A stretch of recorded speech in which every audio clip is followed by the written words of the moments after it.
Yes, we do exist. We are real. I'm not faking, I'm not AI. Albinism is not some conspiracy or exotic trait only found in other mammals, and my condition is not some myth or legend. So with that being said, hello world. I am white. Wait, no, that's not how you're supposed to start a video. Okay. I'm white. I'm albino. Okay, that's better. I have white hair. I have pale white skin. I'm essentially allergic to the sun. Plus, I'm allergic to garlic, and I need a personal invite from the owner of a house to go inside said house, lest I be crucified. Those last two parts are actually not real, but whatever. If I'm a stranger, I'm just albino. If I'm your friend, I'm a vampire or a shiny Pokemon. If I'm a random person on the internet talking about albinos, well...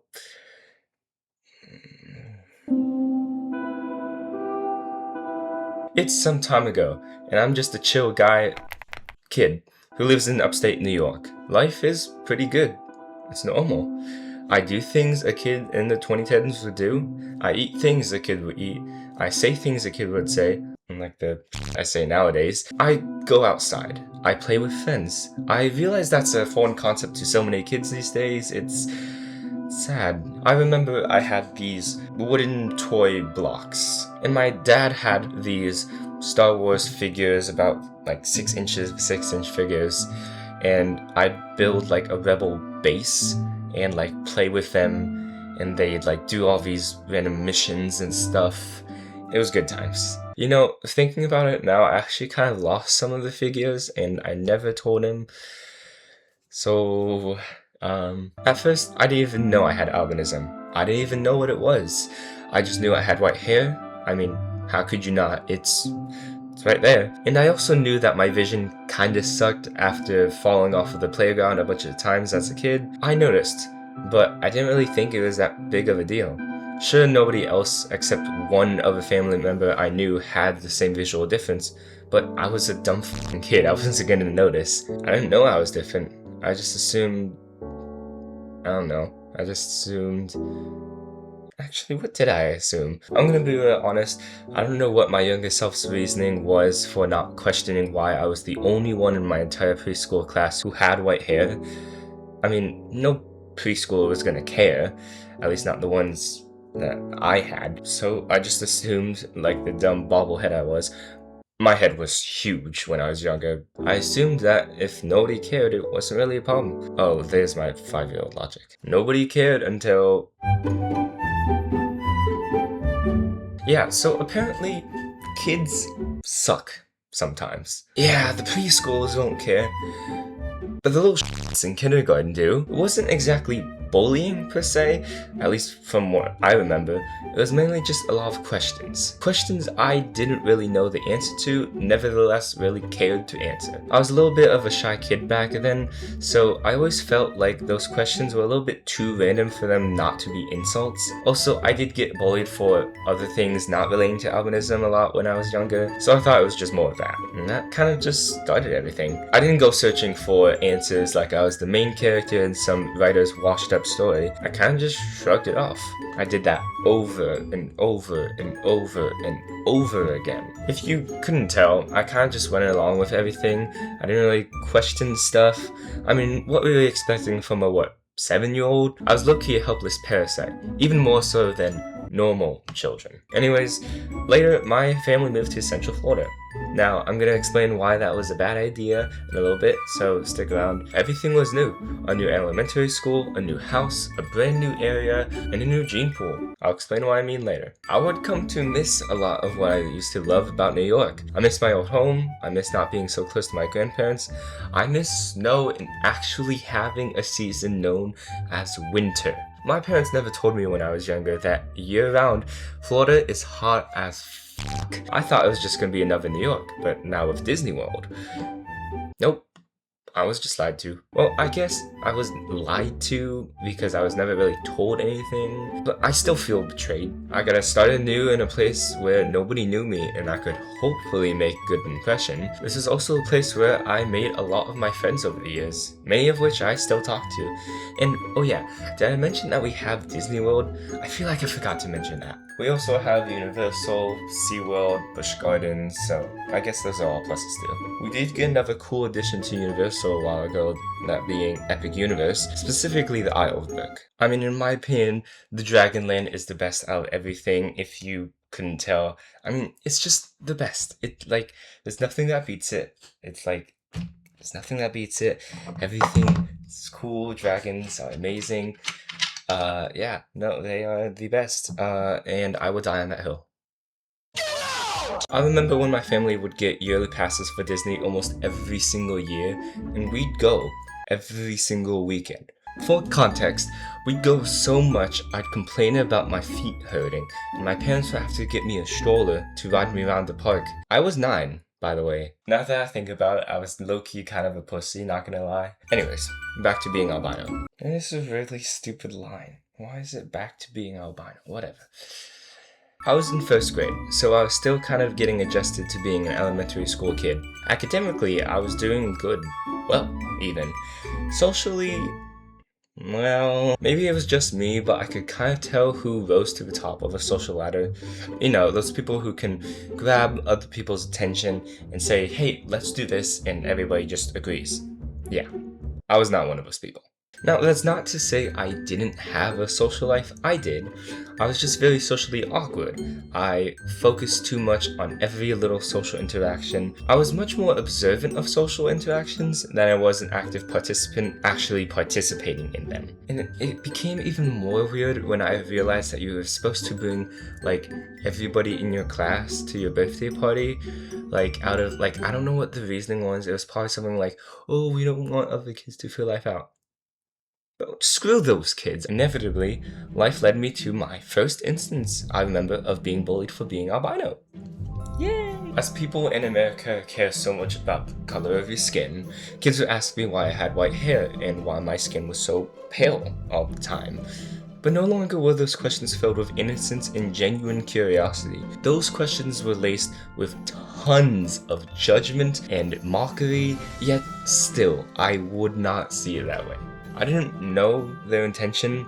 Maybe they thought I'd be insecure about it, or, I had a lot of self-consciousness about it, but I didn't really know I had to be self-conscious about it. Unfortunately, I started to learn. Kids will be kids. They have no filter, they will say whatever they want without thinking twice if it hurt someone's feelings. I know, you know, we all have been kids before. But you think adults would be better, right? Right?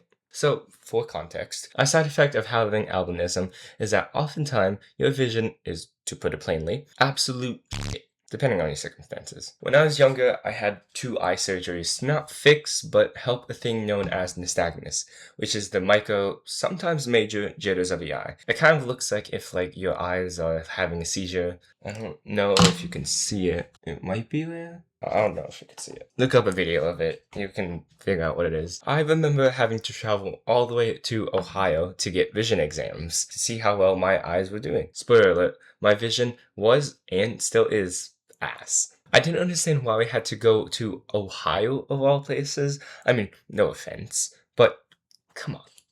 It's Ohio. But I wasn't complaining. I liked the road trips. So with that being said, I had a lot of tools that helped me see small things. One of the tools I had was an overhead camera that would be connected to a CCTV that would magnify whatever I had in front of me. It was usually a piece of paper. I guess one day I was bored with something, so I took the camera and I turned it around to see what objects I can see. For example, I looked at the clock because I can't see what time it is because of my vision. But apparently that is one of the deadly sins because the teacher announced to the whole class what I was doing, exposing my disability to a level I could never do myself. I can't even begin to express the embarrassment, the shame, the humiliation I felt for something I didn't see as wrong. All the judgment of the eyes of 24 kids directed at me. That was a lot for a kid like me at the time. I'm gonna be honest, that moment probably traumatized me for the rest of my life. I don't know. I just assumed the teacher would, instead of humiliate a kid, maybe talk to the kid and tell them not to do that if, they don't want to be done. Like a reasonable person would do. A teacher did this, by the way. Not a kid. a teacher. That moment, along with so many other instances of judgment from other people, and I just started to understand that this difference I have is something I should be insecure about. And maybe even ashamed of, because I didn't know what it is that I had, and I didn't feel all too accepted in the society I was supposed to live in. And those feelings would only get worse in... No! God, please, no! No! No!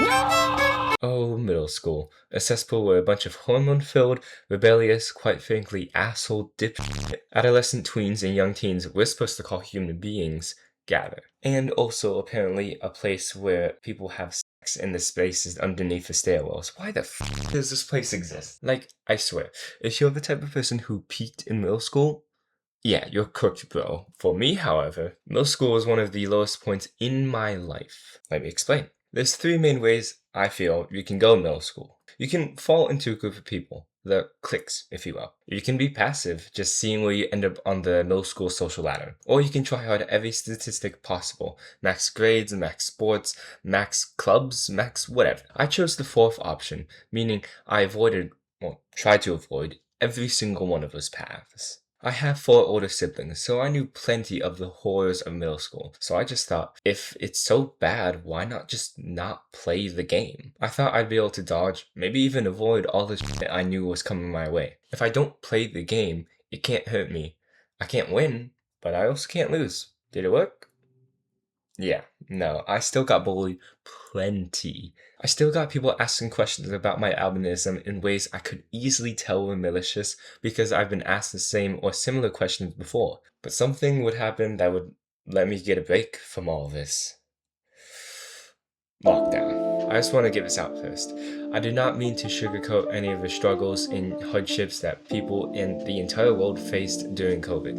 And at the same time, I really enjoyed lockdown. For someone who never really did well in social situations and who didn't feel all too accepted in society, it was a nice change. I didn't have to deal with bullies anymore. I didn't have to trouble myself with trying to be a functioning human being around hundreds of pubescent teens. I also just liked the change of pace. I liked being able to figure out my own schedule and not be fixed to the rigid structure of middle school. I remember waking up 5 minutes before class and not even changing and just hopping on a Zoom call because I'm not going anywhere, so why would I? Also, nobody's cameras were on, so the teacher couldn't see what you were doing. I kid you not, I was the type of kid who would be watching YouTube and playing Minecraft Education Edition while the teacher was yapping about algebra. Not to say that I slacked off or anything, I still did well, but I was one of the people who didn't entirely pay attention during class. Over time, I started to lose my grip on the friendships and the outside relationships I had, not because I wanted to, just because I didn't see how to. It was kind of both a choice and circumstance. To put it simply, I isolated myself, which was fine for me during lockdown, but it wasn't good for when I returned to school. So imagine this, you self-isolated yourself for an entire year as a young developing kid, and not only are you thrown back right into the fray, but you're also simultaneously blamed for causing COVID just because you are Chinese, even though you had no knowledge of it before it even hit the US. And on top of that, you're still being picked on for being the blind albino kid. You have it vividly imagined in your head? Good. You just imagined my entire life for the rest of middle school. I was not only now just the blind albino kid, I was now the blind albino COVID-carrying Chinese kid. Granted, people blaming Chinese people is not just a me problem, I want to make that clear, but it still was a struggle. There came a point where I just had it. I want to finally understand what it is I had. So I started asking questions. I started doing my own research. Things I probably should have been doing when I was a lot younger, but whatever, I'm doing it now. So let's talk about albinism itself. Quick disclaimer, I am not a medical professional, and you should not 100% trust me on this topic even though I've lived with it my entire life, but that's besides the point. If you have any further questions or you think I might have gotten anything wrong, you can leave a comment down below and or just do your own research. Cool? Cool. Okay, because this is a lot of information, I'm just going to read off directly what I have written so I don't get anything wrong. Okay. Albinism is a rare genetic condition that affects the amount of melanin you have in your skin, hair, and eyes, often leading to a near or completely white and pale appearance.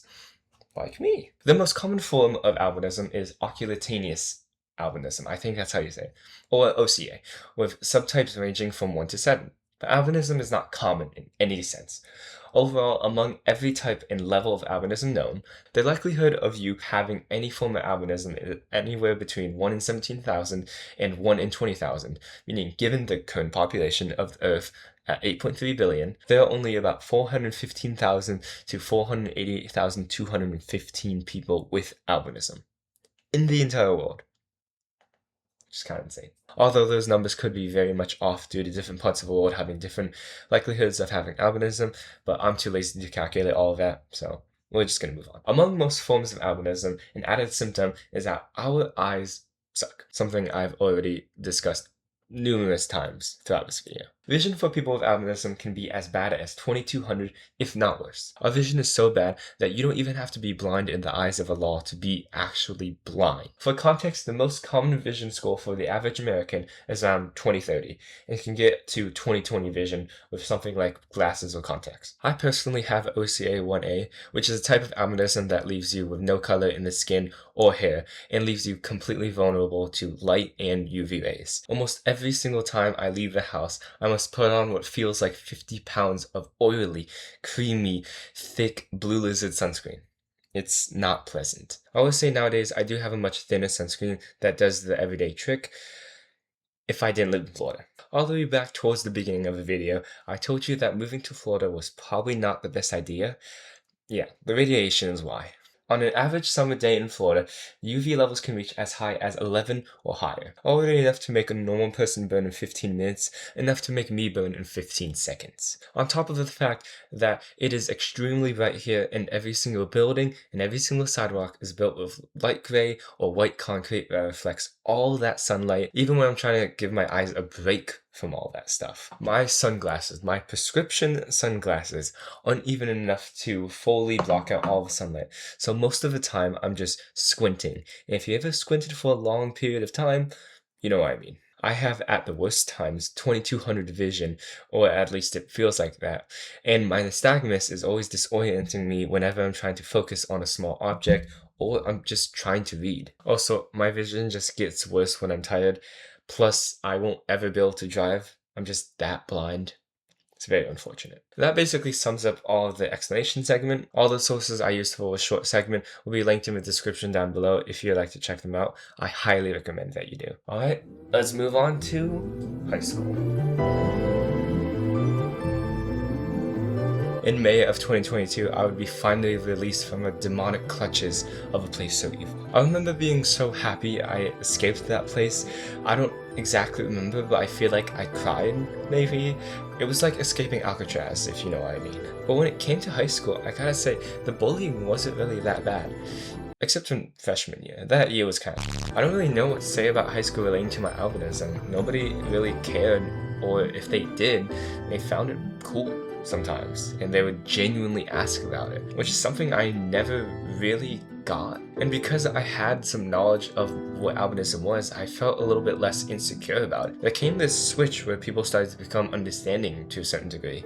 Not entirely, but you know, most of the time. When I'd have to walk up to the front of a class to be able to see the board better, it was still a little bit awkward, but I never felt too judged to a point where it made me feel uncomfortable. I started to become more confident with my condition, and was willing to take initiative and advocate for the things I needed, without feeling like a burden or a high-maintenance student. I was as independent as any other student would have been, sometimes even more so, and when I actually needed help, I felt comfortable asking. I think that's what's great about this stage of my story. It's the realization and growth I've spent years working towards. Every insult, every humiliating event, every condescending question built me to become stronger, so that even when someone did say something about my albinism, it didn't really faze me. I still do have struggles with my conditions, and I'm still in conflict with it, whether it be me hating to wear sunscreen, or being annoyed, disappointed, or even sometimes feeling left out when I can't see something. And to this day, I still regularly struggle with sunburns, even if they're small. These are type of struggles I will continue to battle for the rest of my life. I even have a theory that when I age, the albinism and my age will like compound and my vision will just get worse, or I might even become blind when I'm older. Hopefully that's not the case. I'm really relying it on not being the case, but it could always happen. That is not the end of my story though. There is one other aspect of my life I'd like to share with you that I just wasn't able to find a spot in any of the previous section. And that is my public life. For clarification, I mean public life outside of school. In the description is a list of all the sources I used to do my explanation earlier. And among those sources is one that comes from an organization called NOAA. Fence. See what I did there? Whatever, never mind. NOAA, or the National Organization for Albinism and Hypopigmentation, is the only major American organization I can think of that does regular research into albinism and how to better improve the lives of people with it. Every 2 years, for as long as I can remember, they do a convention somewhere in the US. This past summer, it was in Ohio. What is up with Ohio? I don't understand. These conventions were really the only times I was able to be around people that share my same condition and share my same struggles. For as hard as I have described my life with albinism to be, having these moments of community genuinely did help me, and did help me in my development. And even though I don't talk to many of those people nowadays, it was still nice and meant a lot.